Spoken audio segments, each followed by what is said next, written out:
Hello everybody, welcome back. Yes, I got a haircut.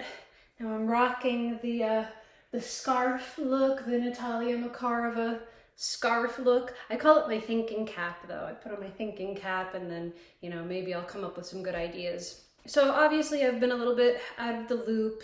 The past couple of months were pretty rough for me health-wise. I don't know if you have access to my community posts. I made a post for most of October and November. I was just bleeding, menstruating, but it wasn't a normal period. I was just bleeding almost consistently for most of October and November. And when I was visiting my in-laws in Florida during Thanksgiving, it got really bad, and I did wind up going to the emergency room. Luckily, I was okay. I was bleeding a lot, but I still was not anemic. I didn't need a blood transfusion or anything. But even on the days that I was not dancing, I have been experimenting with a turn board. Now, this turn board that I got, it was one of the cheapest ones. It does collapse under my foot a little bit. I think a good one is supposed to stay nice and stiff so that you have as little friction as possible on the ground, but I noticed when I step on this, it does kind of flatten a little bit, so it might not be the best turning board, but I did want to make a little video about are turning boards worth it? And my overall answer is maybe. I don't know if it's worth it. It did not necessarily make me a better turner, but it did help expose some weaknesses. I'm going to show you the first day I got it up until today, the last day I've been experimenting with it, and I'll point out all of the things, and then hopefully you can decide for yourself if a turning board is worth it for you.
the biggest things that this turning board exposed for me was, number one, I start with a nice, like, proper level of my arms, but then for some reason, once I get up, it's like I bring my arms up too.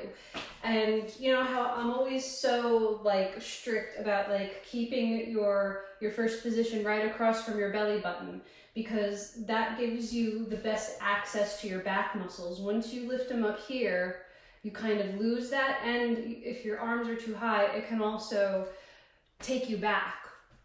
So something that one of my ballet teachers says is keep them under the table. Like keep them, you know, at the same level, under the table. Don't bring them up over anything. Keep them just low. And also, this is kind of where our center of gravity is, especially women. I think our center of gravity is a little bit lower than a man's center of gravity. So I think it makes sense to try to get all of your force and momentum and weight as close to your center of gravity as possible to keep you literally centered.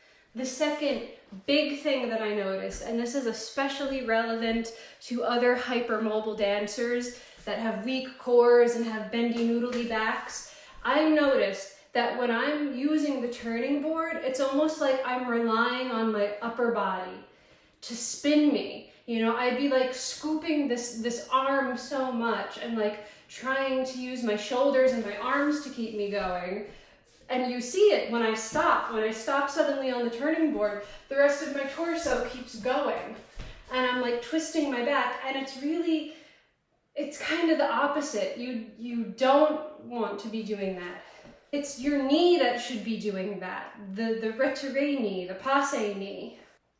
So you don't want to swing the shoulder around. This shoulder is probably the more important shoulder to keep straight, because this is almost what your alignment is going to be. So I almost had to tell myself to stop swinging the shoulder and to live in my shoulder, to kind of keep my weight in this side. So even though in like an undé or a pirouette to the right, even though we are spinning to the right, it's still a transfer to the left. You still have to transfer your weight to the left, even though you're spinning to the right. So you need this as like a homing device. You know, this is where you gotta go to live. You can't throw it off, because then where are you gonna go? So if anything, you gotta think of your back knee as being the driving force, as being the thing that keeps twisting and twisting to help keep you going. And when I started thinking about it that way, I noticed that I didn't overcross as much.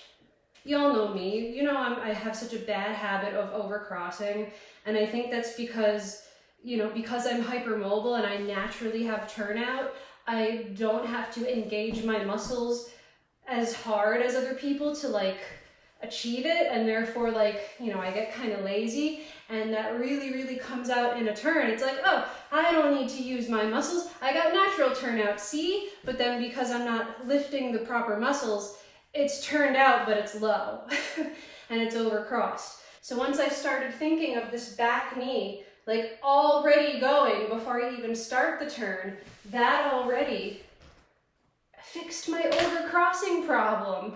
However, a couple of things that it does not help with is ankle stability, because obviously you're turning on a flat foot. And it also does not do anything to force you to keep your knee straight. You know, you can experiment with like straightening your knee, pressing into the board, or lifting up out of the board, but you could totally just turn on a bent knee and be, you know, making mistakes and getting bad habits.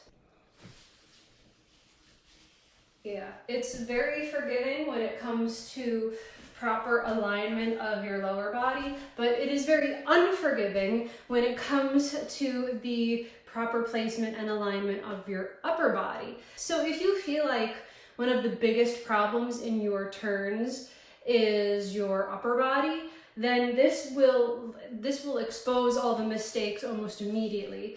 But if you are like me and you have, you know, ankle injuries, ankle mobility problems, you know, pain with releves and getting your weight over the ball of your foot without, you know, bad feelings, this can't really do anything. And I'm sure this goes without saying, it might not necessarily make you a better turner in point shoes. I mean, yes, it will help with your upper body if your upper body is the problem, but there's no way that you can replicate getting up in a point shoe, you know, from flat to demi-point to point. You can't replicate that on the turn board. The turn board is basically flat-footed. You know, I just feel like a lot could go wrong if you tried to turn on the turning board in a high demi-point. So this was definitely a fun experiment. As I said, I got one of the cheapest ones. If you have the ability to splurge and you get a better one, maybe it will behave better for you. I do still play around with it every once in a while, so it's not like I bought it and now it just collects dust on the shelf. You know, I do use it every once in a while when I really want to check like what my upper body is doing. So if you get a turn board, let me know what you think and if it works for you. Or if it exposes any mistakes that you've been making that now you're able to correct and now you're a better turner for it. I'm all about hearing those tips and tricks to help become a better turner because I'm not a great turner. Thanks so much everybody and stay salty.